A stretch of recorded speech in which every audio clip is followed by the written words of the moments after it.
I'm Lena, gutted when my parents skipped my Charleston wedding for my sister's brunch, crowning their golden child while I stood alone.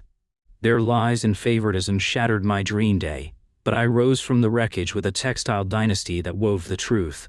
From heartbreak to a revenge that stitched Charleston's heart. This is how I reclaimed my soul. Ever been betrayed by those you loved most? Share your story below, and let's thread our own futures. Chapter 1. The loom of my beginnings. Charleston's humid breeze slips through my King Street studio in June 2025, carrying the scent of indigo dye and sweetgrass from the city market. I'm Lena, 28, scrolling through Thread and Tide's website, my textile empire's orders cascading like the Cooper River at dusk. 3 years ago, I was a daughter cast aside, a bride whose parents ditched my wedding for my sister's brunch, and a woman whose family crowned their golden child while I stood alone. They demanded I swallow their betrayal, but I wove a dynasty they couldn't unravel. Now, as I sip coffee from Kudu Coffee, my scars whisper, urging me to share how I rose from their deceit stitch by stitch. This isn't just my story, it's for anyone who's been pushed into the shadows by those they trusted most. So grab a praline, settle in, and let me take you back to the Charleston of my childhood, where the threads of my life first frayed. I grew up in a South of Broad mansion, its gas lanterns and Spanish moss a backdrop for a childhood both enchanting and excruciating. My sister, Vivian, 3 years older at 31 now, was Mom's golden child, her emerald eyes and honeyed drawl a magnet for adoration. Mom, Charlotte, a boutique owner with a smile as curated as her window displays, called Vivian my star. Excusing her every misstep. Spilled juice at 7 meant giggles. A C in history at 15 got hugs. Dad, Richard, a banker with a fetish for legacy, doted on Vivian's potential, his pride a coin I rarely held. I was Lena, the quiet one, weaving fabric scraps for school fairs, earning a sin visible unless blamed. At 4, I spent weeks stitching a lopsided potholder for Mom's birthday, my tiny hands pricked bloody by needles, hoping for her smile. I gave it to her at breakfast, heart thumping. She nodded, then hung Vivian's finger-painted seascape on the fridge. My artist, she said, eyes on Vivian. My potholder vanished into a drawer. At 6, I won a spelling bee at Buist Academy, clutching a blue ribbon. Dad, scrolling his BlackBerry, grunted, "Good, Lena." Then cheered Vivian's dance recital at the Gay Yard Center. The codependency in their bond with Vivian was a tapestry. They needed her spotlight and I was a shadow, valued for service. By 8, I learned to disappear. I'd bike to Battery Park, sketching textile patterns under live oaks, finding solace in thread while Vivian's tantrums stole their focus. At 10, I started a fabric stall at Charleston's farmer's market, saving for college with every woven bookmark sold. Mom sighed, distracted, handing Vivian new point shoes. "Vivian's delicate," Dad said, excusing her outbursts, while my hustle was expected. The gaslighting crept in, sharp as a needle. Moms who were tough, Lena, framed my resilience as a flaw, while Vivian's failures were passion. Every summer we'd visit Grandma Elise in Mount Pleasant, her clapboard house smelling of shrimp and okra. She'd hug me, whispering, "You're my weaver." But Mom would pull Vivian close, cooing, "Show Grandma your dance." My patterns, pinned to Elise's fridge, were overshadowed by Vivian's pirouettes. At 9, I overheard Mom's friend at a King Street tea. "Vivian's a gem, but Lena's plain. The codependency was a weight, Mom and Dad weaving Vivian's ego, leaving me frayed. Middle school at Charleston Day School was a crucible. At 11, I wove tapestries for fundraisers, earning a 4.0, while Vivian, 14, skipped classes, her C's hailed as creativity. At 9, I'd spend weekends scrubbing dishes, sweeping porches, and weeding Mom's garden while Vivian rehearsed dance. Mom's orders clear. "Vivian's busy, Lena. You can handle this." My hands ached, threading looms late into the night, but I obeyed. Vivian's smirk a taunt. If I protested, Dad snapped, "Don't be selfish," his codependency shielding Vivian's narcissism. At 12, I won a city craft fair with a hand-woven scarf, its indigo threads a labor of love. I showed Mom the ribbon at dinner, heart pounding. She smiled thinly, folding linens. "Nice, Lena." Vivian's recitals tomorrow. Ironed her costume. Vivian's D in math earned a dinner at Husk. My scarf gathered dust in the attic. At 13, I joined the textile club, designing a wall hanging that won a state award. I invited Dad to the ceremony at College of Charleston, hoping he'd show. He didn't, citing Vivian's dance competition in Savannah. "She needs me," he said, gaslighting me with, "Oh, you're fine, Lena." The learned helplessness took root, a whisper that I'd never outshine Vivian. At 14, I organized a school textile exhibit, my tapestries lining the halls. I spent weeks dyeing cotton, my fingers stained blue, hoping Mom would attend. She forgot at Vivian's cheer tryouts. "And you don't need me there," she said, gaslighting me. I cried in my room, my learned helplessness a weight, but kept weaving, thread my only voice. At 15, Vivian's narcissism flared. She loathed sharing Mom's attention, blaming me for her divided gaze. She broke Mom's heirloom teapot, claiming I'd dropped it. At 14, she spilled dye on Dad's contracts, swearing I was clumsy. The breaking point was Great Aunt Margaret's silver brooch, a family treasure. Vivian lost it at a party, then swore I'd stolen it to sell at the market. Mom and Dad believed her, gaslighting me. At 15, they sent me to a Virginia boarding school, claiming I needed discipline. I packed my loom, heart heavy, Vivian's smirk a blade. Boarding school was a cold exile. I'd stare at the Shenandoah Valley, weaving in my dorm, missing Charleston's marshes. Mom and Dad never visited, skipping my art shows and debate tournaments. At 16, I won a National Textile Award, mailing them the plaque. They didn't call but sent Vivian to a dance intensive. Great Aunt Margaret, Dad's aunt in Savannah, was my lifeline, sending letters. "You're my thread, Lena." Her words countered my learned helplessness, a flicker of hope. My dorm mate, Clara, noticed my solitude. "On your family's missing out," she said, braiding my hair. We'd weave together, her laughter easing my pain. At 17, I led a school craft fair, raising $2,000 for charity. I invited Mom, hoping she'd see. She didn't, citing Vivian's college tour. "You're independent, Lena," she said, gaslighting me. I cried under the stars, Clara's hug my only comfort. My earliest memories are of imbalance. At 3, I'd toddle after Vivian at White Point Garden, her giggles drawing Mom's gaze while I chased butterflies. At 5, I'd sit at Mom's boutique, threading needles, while Vivian modeled sundresses. Mom's coos a song I never heard. Dad's bank visits were worse. Vivian got hugs, I got tasks. "Sort these, Lena." By 6, I'd overhear Mom's friends at a meeting street brunch. Vivian's a charmer, but Lena's quiet. The codependency was a weave. Mom and Dad threading Vivian's ego, leaving me unraveled. At 7, I'd escape to Charleston Library, sketching patterns in the stacks, dodging Vivian's taunts. She'd mock my freckles, my height, my nerdy hobbies, her friends snickering. Mom dismissed it. "She's teasing, Lena. Toughen up." The gaslighting burned, my pain erased.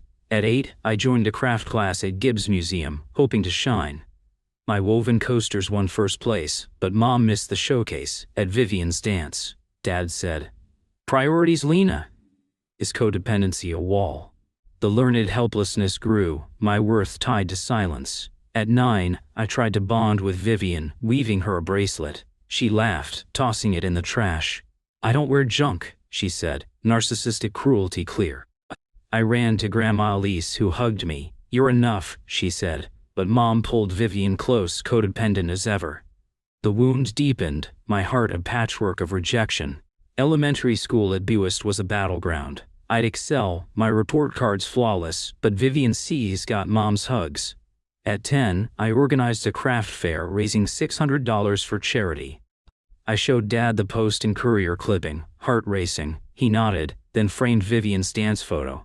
"She's a leader," he said, gaslighting me. Middle school at Charleston Day was worse. I'd weave for hours, my tapestries in school halls, but Vivian's cheerleading drew crowds. At 12, I won a county art prize, inviting Mom to the ceremony. She forgot at Vivian's game. "Darn, Lena," she said, codependency blinding her. High school at Ashley Hall was a crucible. I'd spend nights dyeing fabric, my grades perfect, but Vivian's parties were Mom's pride. At 14, I led a textile project, my wall hanging at Charleston Place. I invited Dad, hoping he'd see. He skipped it, at Vivian's recital. "She needs support," he said, gaslighting me. At 15, Vivian's pranks escalated. She'd hide my sketchbooks, spill ink on my work, blaming me. Mom sighed. Sisters fight Lena. Her codependency a shield. The learned helplessness was a shroud, my dreams dimming. At 16 I joined a city art council, my tapestries in Marion Square. I invited mom and dad, heart hopeful. They didn't come, at Vivian's sorority event. "They'll manage," Dad said, gaslighting me. I stood alone, my art praised by strangers, my learned helplessness a chain I longed to break. I returned to Charleston at 18 for college at College of Charleston, majoring in studio art. Living with Vivian, now 21, was a minefield. She was the campus queen, her parties at Folly Beach legendary, while I was the new kid, weaving for gallery shows. At 19 she humiliated me, telling her friends I was dull, uninvited to her battery bash. The breaking point was prom. I caught her kissing my boyfriend Caleb in a Mount Pleasant lot, her laugh cruel. "She wanted me, Lena," she said, narcissistic glee clear. I told mom hoping for support. She sighed, gaslighting me. "Boys are boys, Lena. Move on." I left, moving to a campus dorm, cutting contact. At 22 I met Owen, a 24-year-old chef at Fig. His hazel eyes and quiet strength drew me in. We'd stroll the Ravenel Bridge, sharing fabrics. Dreaming of a textile shop. "You're a tapestry, Lena," he'd say, kissing my dye-stained hands. Owen, an only child, embraced my family, treating Vivian like a sister despite my warnings. At Thanksgiving 2020, he joined us in South of Broad, charming mom with his pecan pie, but Dad barely noticed, praising Vivian's new gay, a barista. Owen's love was my refuge, a shield against my trauma bond with family. Our first date was at Sullivan's Island, weaving kites under the stars. "You're different, Lena," Owen said, his hand in mine. We'd spend Sundays at Charleston Farmers Market, my stall thriving, his food truck parked nearby. His faith in me countered my learned helplessness, a spark of worth. Great Aunt Margaret was my childhood haven. A 70-year-old painter in Savannah, she'd visit South of Broad sketching marshes with me. At 11, she vanished after a family fight, right before my boarding school exile. I later learned Dad had accused her of squandering Grandma Elise's estate, a lie to isolate her. Margaret's letters stopped, her absence a wound. Grandma Elise, in Mount Pleasant, hinted at misunderstandings, but Dad shut it down, gaslighting me. "Margaret's selfish, Lena. Forget her." My trauma bond kept me silent, yearning for Margaret's warmth. At 12, I found a painting Margaret sent me, hidden in Mom's attic. Its marsh scene, signed for Lena, my weaver, made me cry. I wrote her, but Dad intercepted the letter, gaslighting me. "She doesn't care, Lena." At 23, I found Margaret on X, her art thriving. I messaged her, heart racing, but she didn't reply. Owen urged me to try again, saying at Hampton Park, "She might be hurt, Lena. Keep reaching." His faith was a thread, pulling me from learned helplessness. My friend Sadie was my rock, a 29-year-old barista at Black Tap Coffee. She'd known me since college, her sarcasm a balm. At 20, she'd spotted Vivian's narcissism, saying over shrimp at Dave's carryout, "Your sister's a drama vortex. Your parents feed it." Her support was fierce, her texts, "You're a queen, Lena," easing my pain. In 2021, Sadie moved to James Island, and we bonded at The Obstinate Daughter, her tales of bad dates cutting through family fog. Sadie loved Owen, calling him chef soulmate. We'd hang at Isle of Palms, Sadie sketching while Owen and I wove. When I landed a job at a King Street textile studio, Sadie cheered louder than Mom, buying me a celebratory IPA at Edmond's Oast. "You'll weave Charleston," she said, eyes bright. Her faith was a shield against my trauma bond. At 24, Sadie and I started a craft night at her apartment, inviting locals to weave. Vivian crashed one, mocking my work. "Still playing with yarn?" she sneered, narcissistic as ever. Sadie snapped, "Better than playing victim, Viv." The room laughed, but Vivian's glare lingered, a warning of her spite. In 2022, Owen proposed at Middleton Place, under a camellia bloom, his ring a sapphire I'd admired on King Street. I was 25, he 26, our tears mixing with Charleston's mist. "You're my forever, Lena," he said, voice breaking. I said yes, heart soaring, dreaming of a wedding at Boone Hall's Cotton Dock. Owen's family, his mom, Laura, and brother Jack, embraced me, planning with joy. Mom and Dad, told over Zoom, were tepid. Nice, Lena, Mom said, distracted. Is Vivian's job's tough? Check on her. Her apathy stung, but I focused on love. Wedding planning was radiant. Laura and Jack helped, scouting venues, tasting cakes at Carmela's. Mom and Dad offered nothing, their absence familiar. Vivian, now 28, was erratic, quitting her barista job, living with Mom in south of Broad, still the star. She visited my James Island apartment, oddly sweet, saying, "Missed you, sis," her hugs too tight. I welcomed her, naive, hoping for unity. The gaslighting crept in, Dad saying, "Owen seems distant, Lena." "Sure he's ready?" Mom added, "Vivian says he's stressed, listen to her." I dismissed them, my trauma bond blinding me. At a dress fitting on Queen Street, Vivian tagged along, her compliments dripping with envy. "You're so simple," she said, eyeing my gown. Sadie, there for support, quipped, "Better simple than desperate, Viv." The tension crackled, Vivian's narcissism simmering, a storm brewing. Invitations went out in April 2023, oyster shell cards with woven patterns, set for a Saturday at Boone Hall. I invited Mom, Dad, and Vivian, hoping for family despite our past. A week before, Vivian announced a casual brunch at her new Anson Street loft, same day, same time. I laughed it off, texting Mom, "See you at the wedding, right?" She replied, "Of course, darling," but her tone felt hollow. Sadie warned me at Second State Coffee, "Vivian's scheming, Lena. Brace yourself." The wedding day dawned, Charleston's oaks aglow. I stood in my silk gown, heart racing, waiting for Mom and Dad. An hour passed, no sign. Sadie, my maid of honor, showed me Vivian's ex-post, a photo of Mom and Dad at her brunch, toasting mimosas, captioned, "Family first with my VIPs." My heart shattered, codependency glaring. My parents chose Vivian's brunch over my wedding.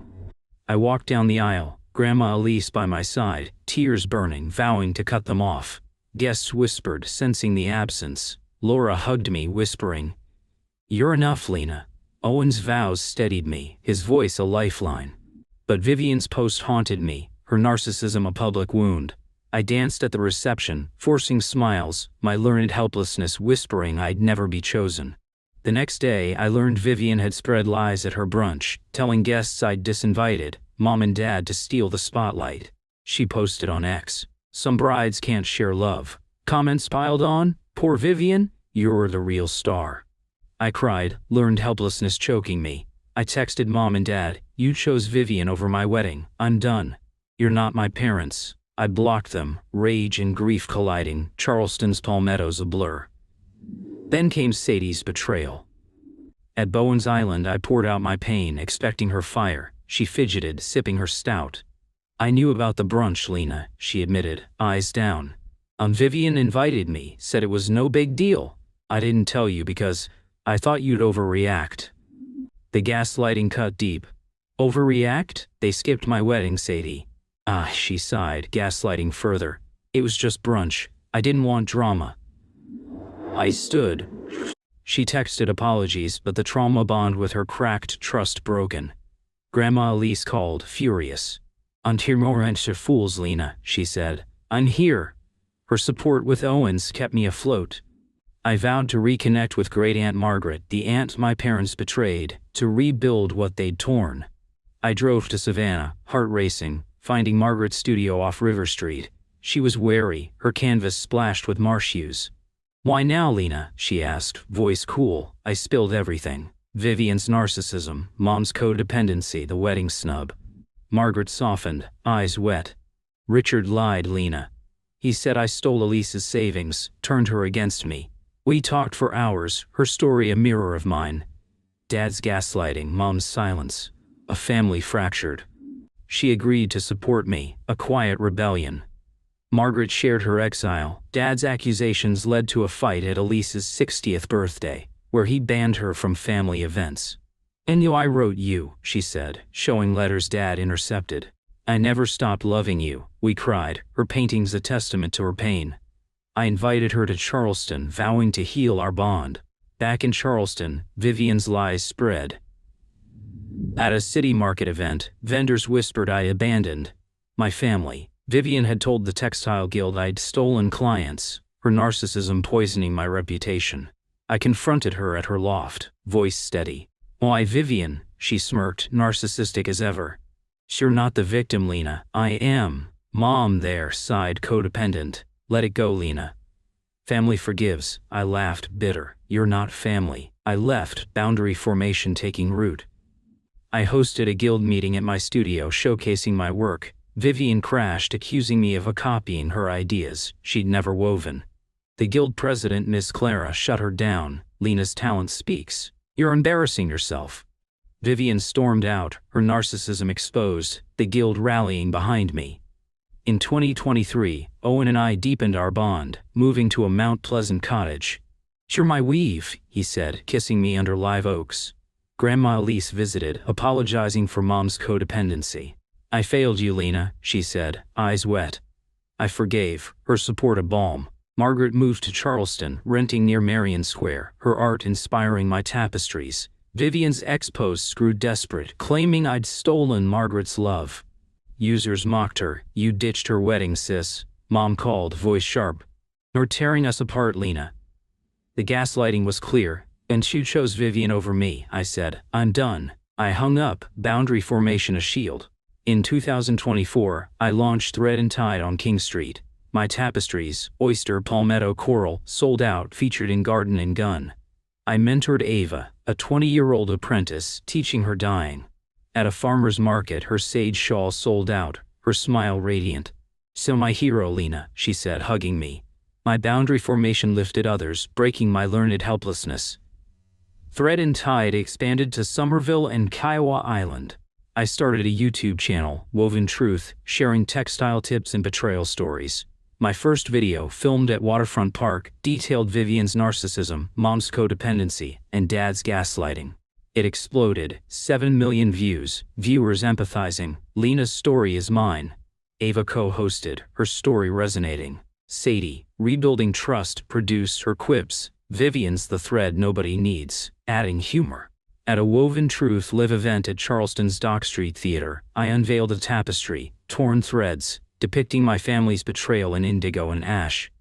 This is for the sidelined, I said, voice clear.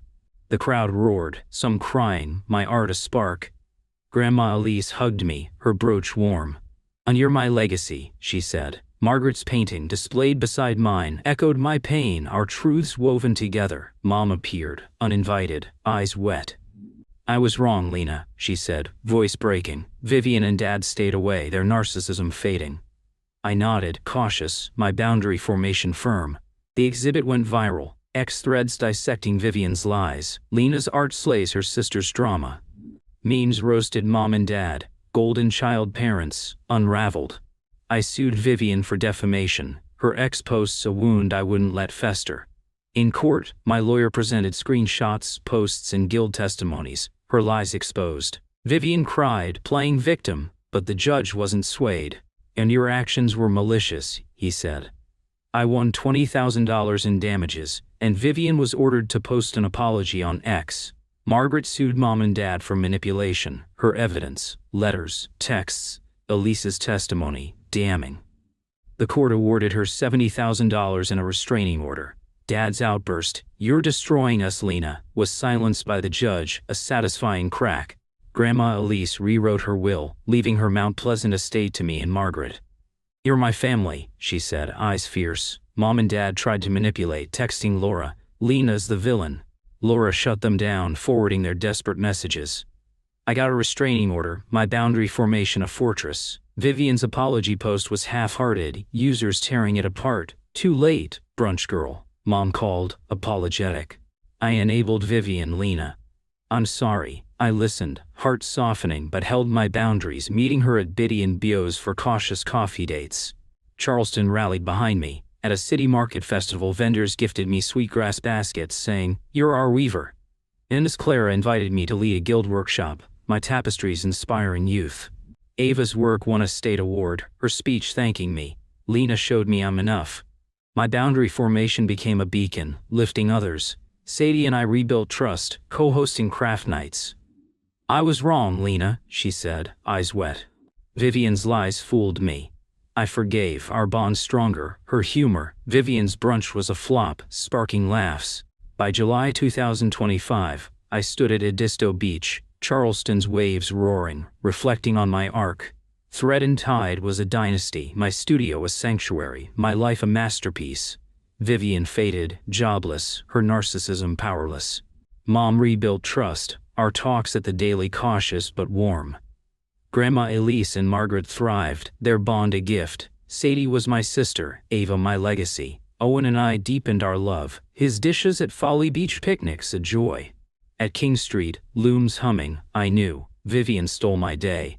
But I stole my future, brighter than her lies. My trauma bond was gone, learned helplessness buried, boundary formation my crown. I was Lena, seen, whole, free.